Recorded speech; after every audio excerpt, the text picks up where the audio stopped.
विश्व के सभी मेरे साथियों को राजरत्न अम्बेडकर की ओर से जय भीम, नमो बुद्धाय। द बुद्ध एंड हिज धम्मा के 19वें भाग में आप सभी लोगों का स्वागत है। कल के भाग में हम लोगों ने देखा कि बुद्ध ने किस तरह से 5 परिव्राजकों को अपना धम्म समझाया। प्रथम धम्मोपदेश का समापन हुआ और ये 5 परिव्राजक ये बुद्धा के पहले भिक्खु संघ के पहले 5 भिक्खु बने। इन्हें ही पंचवर्गीय भिक्खु कहा गया। अब देखते हैं आगे। जिस रात को बुद्ध ने इन 5 भिक्खुओं को अपनी धम्मदेशना दी, उसी रात को एक और घटना घटी। बनारस में एक राजपुत्र रहा करता था, उसका नाम था यशस। ये यशस काफी जवान था, इसके पास काफी धन दौलत थी और इस धन दौलत में वो इतना लिप्त था कि उसका खुद का एक कुंठागार हुआ करता था, जहां पर कई सारे औरतों को वहां पर उसने रखा हुआ था। दिन भर उनका नाच गाना देखना, शराब पीना, काम भोगों में लिप्त रहना, बस यही उस यशस की जिंदगी थी। ऐसे ही जिंदगी बिताने के बाद, कुछ समय बीतने के बाद उसे इस जिंदगी से वो उबने लग गया। उसको इस जिंदगी से घृणा आने लग गई और वो ये सोचने लग गया, क्या इसके अलावा कोई जिंदगी नहीं हो सकती? क्या इससे कोई अच्छा मार्ग नहीं है? और फिर एक रात को वो अपने पिता का घर छोड़कर वो रास्तों पर निकल गया। इसी तरह से रास्तों पर भटकते भटकते वो इस पिताना के ओर बढ़ा, जहां पर बुद्ध ने इन 5 भिक्खुओं को अपनी धम्मदेशना दी थी। ये यशस इस पिताना की ओर बढ़ते जा रहा था। थकने के बाद एक जगह पर बैठ गया और बैठकर वो अपने आप से ही बड़बड़ा रहा था, जोर जोर से बड़बड़ा रहा था कि मैं कहां आ गया हूं, ये कौन सा रास्ता है, कितना दुख है, कितना संकट है। और इसी तरह से वो बड़बड़ाते हुए आ रहा था। जब सुबह हुई तब बुद्ध रास्तों पर टहलने के लिए निकले। तब उन्होंने यशस को देखा और वो यशस इसी तरह से बड़बड़ाते हुए आ रहा था कि कितना दुख है, कितना संकट है। बुद्ध ने इन शब्दों को सुना और बुद्ध ने यशस को कहा कि कोई संकट नहीं है, कोई दुख नहीं है, आओ मैं तुम्हें मार्ग दिखाता हूं। और फिर यशस ने बुद्ध को देखा, उनकी प्रसन्न मुद्रा को देखा। यशस ने अपने सोने की चप्पलों को पैरों से उतारा और बुद्ध के सामने बैठे। बुद्ध ने 5 भिक्खुओं को समझाया था, जो आप लोग भी जानते हो अभी, पंचशील, अष्टांगिक मार्ग और 10 पारमिता। ये धम्म बुद्ध ने यशस को ये धम्म समझाया और यशस को लगा कि ये बहुत अच्छा मार्ग है। और यशस ने कहा कि क्या वो यशस को उनका शिष्य बना सकते हैं? बुद्ध ने कहा कि बड़े आनंद से, और यशस ये भिक्खु बन गया। यशस के पिताजी यशस को ढूंढते हुए इस पिता की ओर आ गए और उन्होंने बुद्ध को देखा और बुद्ध को पूछा, क्या आपने मेरे बेटे को देखा है? बुद्ध ने कहा कि कोई चिंता मत करो, आपका बेटा यही है। और बुद्ध ने सारी बातें बताई कि किस तरह से यशस ये चिंता में बड़बड़ाते हुए घूम रहा था और बुद्ध ने अपने धम्म की देशना यशस को दी और यशस को किस तरह से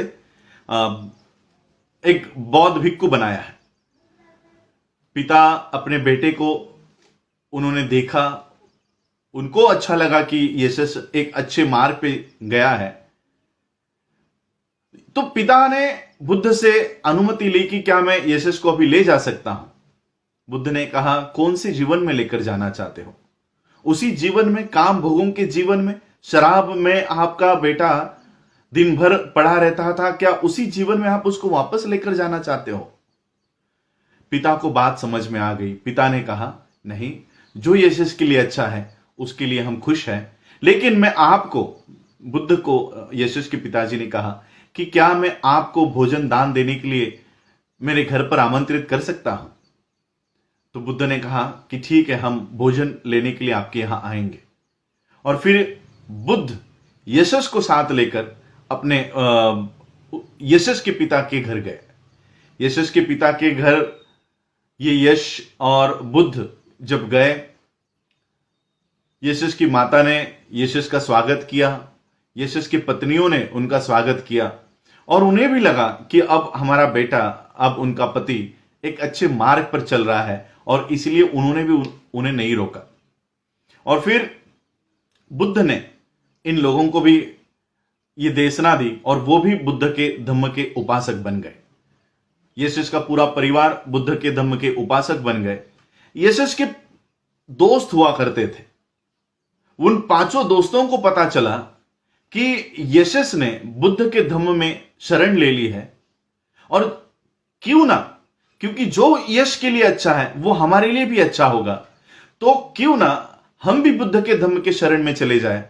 और फिर इन दोस्तों ने यशस को विनती की कि आप भी हमको बुद्ध के धम्म की शरण में आने के लिए सहायता करें। और फिर यशस ने बुद्ध से विनती की कि ये इन 5 दोस्तों को भी वो बुद्ध के धम्म की दीक्षा दे। और फिर यशस के दोस्तों के साथ और 50 लोगों ने 5 नहीं 4, sorry, Yasa agreed and he went to Buddha saying may the blessed one preach the dhamma to this 4 friends. तो इन 4 दोस्तों के साथ बुद्ध ने, यशस ने बुद्ध के धम्म में दीक्षा ली, और ये सभी बुद्ध के और भिक्षुक संघ में शामिल हुए। इस तरह से यशस की धम्म दीक्षा हुई। यशस के धम्म दीक्षा के बाद और एक कन्वर्शन है काश्यप फैमिली का। काश्यप परिवार ये बनारस में रहा करता था। इनके 3 बेटे थे। काश्यप परिवार के 3 बेटे थे। वो थे उरुवेला काश्यप। इनका नाम बताने से पहले इनके नाम क्यों पड़े वो भी मैं बताना चाहता हूं। ये काश्यप फैमिली काफी धार्मिक फैमिली थी, और कड़ी होम हवन करने वाली ये परिवार हुआ करता था। तो इनके बड़े बेटे ने संन्यास ले लिया, और वो उरुवेला की तरफ जाकर उन्होंने अपना आश्रम बनाया, और इसलिए उनका नाम पड़ा उरुवेला काश्यप। बड़े भाई ने संन्यास ले लिया है, इसलिए दोनों भाइयों ने अनुकरण करते हुए दोनों ने भी संन्यास ले लिया। और जो बीच वाला भाई था वो नदी के तट पर उसने अपना आश्रम बनाया, इसलिए उसका नाम पड़ा नदी काश्यप। और तीसरे ने अपना आश्रम गया के यहां बनाया, और इसलिए उसका नाम पड़ा गया काश्यप।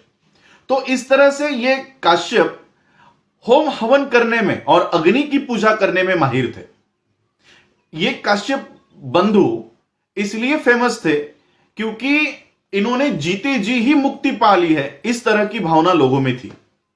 तो कई सारे लोग, पूरी जनता इनको आदर दिया करती थी क्योंकि ये जीते जी इन्होंने मुक्ति पा ली है। और इनका काम यही हुआ करता था, सिर्फ अग्नि की पूजा करना, और जितने भी पाप किए हैं वो पाप अग्नि की पूजा से वो धो देते थे। तो इस तरह से इनका ये कर्मकांड वाला जीवन शुरू था। बुद्ध को पता चला, और इन काश्यपों के, उरुवेला काश्यप के 500 शिष्य डिसिपल्स थे। नदी काश्यप के और गया काश्यप के भी 500 डिसिपल्स थे, शिष्य थे। बुद्ध को इस बात का पता चला कि काश्यप बंधु और ये काश्यप परिवार किस तरह से जनमानस में इनकी पकड़ है। तो बुद्ध ने सोचा क्यों ना इनको ही अपना धम्म और धम्म के सिद्धांत इनको समझाए जाए। तो बुद्ध उरुवेला काश्यप के आश्रम में आए, यह सोचकर कि उरुवेला काश्यप ये अपना धम्म समझाने का एक मौका बुद्ध को देंगे। बुद्ध ने युक्ति की, और बुद्ध ने उरुवेला काश्यप से विनती की कि क्या एक रात के लिए मैं आपके इस आश्रम में ठहर सकता हूं। उरुवेला काश्यप ने कहा कि नहीं, मैं आपको इसकी अनुमति नहीं दूंगा। और वो अनुमति इसलिए नहीं देना चाहता क्योंकि यहां पर मुचलिंद नाम का एक नागराज रहता है। नागराज यानी स्नेक नहीं, सांप नहीं। नाग एक कम्युनिटी थी, आज भी वो कम्युनिटी है। हम भी इस नाग के वंशज है। नाग कम्युनिटी के ये राजा थे, नाग राजा, इसलिए इनको नागराज कहते हैं। आप लोगों ने, मुझे एक पोस्ट मैंने हमारे ही कार्यकर्ता की देखी थी कि बुद्ध का एक फोटो उन्होंने, स्टैच्यू का फोटो उन्होंने डाला था और ऊपर 5 फने का एक नाग उनकी रक्षा कर रहा था। ये नाग या स्नेक या सांप उनकी रक्षा नहीं कर रहा है, ये नाग कम्युनिटी बुद्ध की रक्षा किया करती थी। बुद्ध, आप लोगों को पता है, जिस दिन बुद्ध ने तपस्या का त्याग किया था और बुद्ध ये पीपल के पेड़ के नीचे जाकर जब अपने एकाग्र चित्त के लिए जब वो मेडिटेशन कर रहे थे, तब नाग के राजा और रानी को यह पता चला था कि बुद्ध यहां पर, सिद्धार्थ यहां पर मेडिटेशन के लिए बैठे हैं और वो एक नया मार्ग ढूंढने वाला है। उस समय इन नाग राजा और रानी ने बुद्ध की रक्षा की थी। ये उसी का प्रमाण है, ये उसी का चित्र है। जब बुद्ध के सर के ऊपर हम इस तरह का नाग देखते हैं, ये नाग मतलब है, ये नाग कम्युनिटी ये बुद्ध की रक्षा किया करती थी। कोई भी, किसी भी तरह के अगर कोई बुरी चीज या हमला होने वाला होता तो बुद्ध के रक्षा का, या बुद्ध जब भी मेडिटेशन में हुआ करते तब इनको रक्षा प्रदान करने का काम ये नाग लोग किया करते थे, नाग कम्युनिटी किया करते थे। तो इस उरुवेला ने कहा कि यहां पर एक नाग राजा रहता है मुचलिंद नाम का। वो अग्नि की पूजा करने वालों को तकलीफ देता है, उनके होम हवन उखाड़ के फेंक देता है, और मैं कई सालों से यहां पर उसका अन्याय सहते आ रहा हूं। ये उसी की जमीन है, ये उसी का शासन है, और इसलिए मैं आपको इसकी अनुमति नहीं देना चाहता। बुद्ध ने फिर कहा कि आप मुझे आपके आश्रम में रहने की अनुमति दीजिए। फिर से उसने डिनाई किया कि नहीं, इनकार किया कि नहीं, मैं आपको यहां नहीं रहने दे सकता। तीसरी बार विनती की तो उर्वेला कश्यप ने कहा कि देखिए, मैं आपसे विवाद में नहीं पड़ना चाहता, आपको जो आपके मन को अच्छा लगता है, मैं सिर्फ इसीलिए आपको मनाही कर रहा था क्योंकि मैं नहीं चाहता क्योंकि मेरे अतिथि को कोई चोट पहुंचे, मुझे समझकर कहीं आपको वो हमला ना कर दे, इसलिए मैं नहीं चाहता कि वो मुचलिंद नाम का नाग राजा आपको आकर कोई तकलीफ दे। बुद्ध को पता चला, बुद्ध को यह पता था कि ये नाग कम्युनिटी, ये नाग लोग उनके दोस्त है, और इसलिए मुचलिंद, ये जो नाग का राजा है, ये बुद्ध को कोई हानि नहीं पहुंचाएगा, ये बुद्ध को मन में पता था। उरुवेला कश्यप ने बुद्ध से कहा कि ठीक है, आपको जो अच्छा लगता है आप कीजिए। और फिर बुद्ध उस रात को इस उरुवेला कश्यप के आश्रम में रहे और ध्यान मुद्रा में अपने आसन पर बैठ गए। ये मुचलिंद अपने समय, निर्धारित समय पर उस आश्रम में पहुंचा, और उरुवेला कश्यप को देखने के बजाय उन्होंने बुद्ध को देखा और उनके प्रसन्नता मुद्रा को देखा। और मुचलिंद ने बुद्ध को इस तरह बैठे हुए देखने के बाद मुचलिंद दोनों हाथ जोड़ के अपना सिर झुकाकर बुद्ध के शरण में चला गया, और रात भर उन्होंने बुद्ध की यह धम्मदेशना सुनी और वो अपने मार्ग पर चला गया। वहां उरुवेला कश्यप जब अपने आश्रम में रह रहा था, वो रात भर सो नहीं पाया। उसको यही लग रहा था कि कहीं बुद्ध के साथ कुछ घटित ना हुआ हो, कहीं मुचलिंद ने बुद्ध को मार नहीं डाला हो। सुबह जल्दी ही उठकर वो अपने सभी शिष्यों को लेकर अपने आश्रम में पहुंचा जहां बुद्ध रुके हुए थे। बुद्ध रुके हुए थे और मुचलिंद, मैंने कहा कि मुचलिंद अपने मार्ग पर चले गए थे, मुचलिंद कहीं गए नहीं थे, मुचलिंद वहीं पर थे। जब ये उरुवेला कश्यप वहां पर आए, उन्होंने देखा कि मुचलिंद जो अग्निहोत्री यानी अग्नि की पूजा करने वालों को तकलीफ दिया करता था, मारा करता था, वो बुद्ध के शरण में बैठा हुआ है, हाथ जोड़कर सिर झुकाकर वो बैठा हुआ है। ये उरुवेला कश्यप को लगा कि बुद्ध ये सही में कोई चमत्कारिक पुरुष है, इन्होंने कोई चमत्कार किया है। और इस तरह से इस उरुवेला काश्यप ने बुद्ध को फिर आगे चल के कहा कि आप मेरे आश्रम में ही रहो। उरुवेला काश्यप यह सोच रहा था कि शायद बुद्ध कोई जादूगर है, कोई चमत्कारिक है, तो क्यों ना बुद्ध को यहां पर रखा जाए ताकि मुचलिंद का जो हमला है वो उससे हम बच सके। तो बुद्ध वहां पर ठहरे और मुचलिंद से इस उरुवेला काश्यप को कोई फिर धोखा नहीं हुआ। उरुवेला काश्यप यही सोचकर बुद्ध को अपने आश्रम में ठहरा रहे थे कि मुचलिंद से सुरक्षा प्राप्त हो। लेकिन बुद्ध का उद्देश्य कुछ और था। बुद्ध का उद्देश्य था कि इस उरुवेला काश्यप को अपने धम्म का सिद्धांत सिखाया जाए। लेकिन यह उरुवेला काश्यप बुद्ध को इस बात का मौका ही नहीं दे रहा था। कई दिन बीतने के बाद फिर बुद्ध ने ही सोचा अब मुझे पहल करनी चाहिए। और फिर बुद्ध इस उरुवेला काश्यप को आकर उन्होंने कहा कि क्या तुम अरहंत हो? ये अग्नि की पूजा करने से तुम अपने पाप कैसे नष्ट कर सकते हो? उरुवेला काश्यप ने कहा यह अरहंत क्या होता है, ये हमें समझाइए। बुद्ध ने कहा कि अरहंत वो होता है जो अष्टांगिक मार्ग में जो भी बाधाएं आती है, याद है अष्टांगिक मार्ग, सम्यक दृष्टि, सम्यक संकल्प, सम्यक कर्मांत, सम्यक आजीविका, सम्यक वाणी, सम्यक वाचा, सम्यक समाधि, ये सारी अष्टांगिक मार्ग के आड़ में जो भी बाधाएं आती है, बाधा कौन सी है? लोभ, मत्सर, राग, द्वेष, काम भावना, ये सारे बाधाएं जो इसके ऊपर नियंत्रण पा लेता है, जो इसके ऊपर विजय पा लेता है, उसे कहते हैं अरहंत। तो क्या तुम अरहंत हो? तो उरुवेला काश्यप ने कहा कि नहीं, ये मैं अरहंत नहीं हूं। और फिर बुद्ध ने अपना धम्म देशना इस उरुवेला काश्यप को दी। उरुवेला काश्यप ये बहुत अहंकारी था, अपने ज्ञान पर वो अहंकार किया करता था। लेकिन जब उन्होंने बुद्ध के तर्कों को सुना तब उसे पता चला कि उरुवेला काश्यप का जो नॉलेज है, जो ज्ञान है, वो कहीं पर भी बुद्ध के साथ मैच नहीं होता, कंपेयर नहीं होता, उसकी तुलना नहीं होती।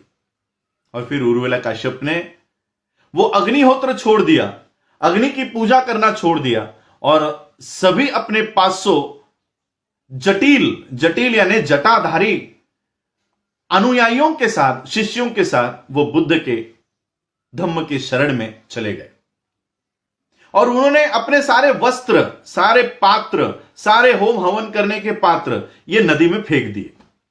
नदी में फेंक दिए।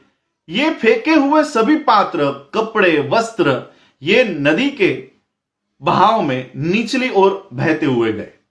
अब अपने बड़े भाई के वस्त्र और पात्र बहते हुए नदी काश्यप ने देखा और गया काश्यप ने भी देखा।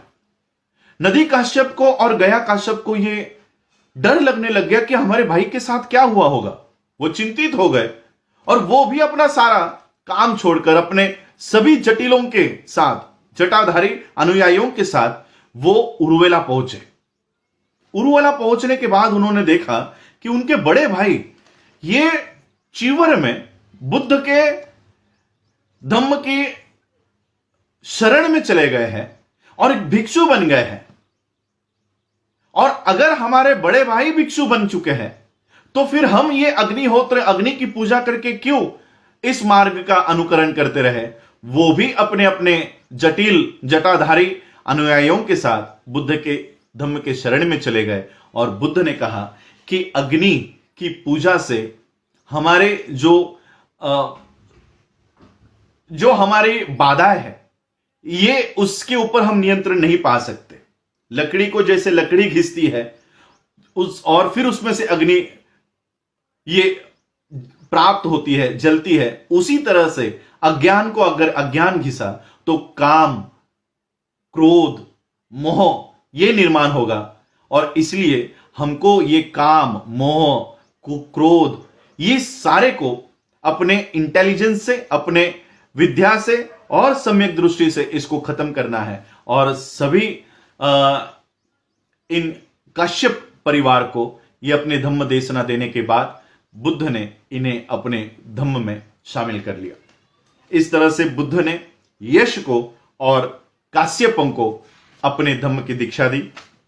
समय बहुत हो चुका है, हम आगे चलकर और कुछ धम्म देशना देखेंगे जो अपने आप में बाबा साहब लिखते हैं कि ये सिर्फ केवल कुछ उदाहरण है, सिर्फ इतनी ही धम्म दीक्षाएं नहीं हुई है, ये उसमें से गिनी चुनी उदाहरण है जो ये बताने के लिए बाबा साहब लिख रहे हैं कि बुद्ध ने किस तरह के लोगों को अपने अपने धम्म में लिया। एक राजा के परिवार को यानी यश को, दूसरा एक काश्यप जटिल जटाधारी अग्नि की पूजा करने वालों को, और कल से हम देखेंगे और किन किन लोगों को बुद्ध ने अपने धम्म की दीक्षा दी और धम्म में उनको शामिल किया।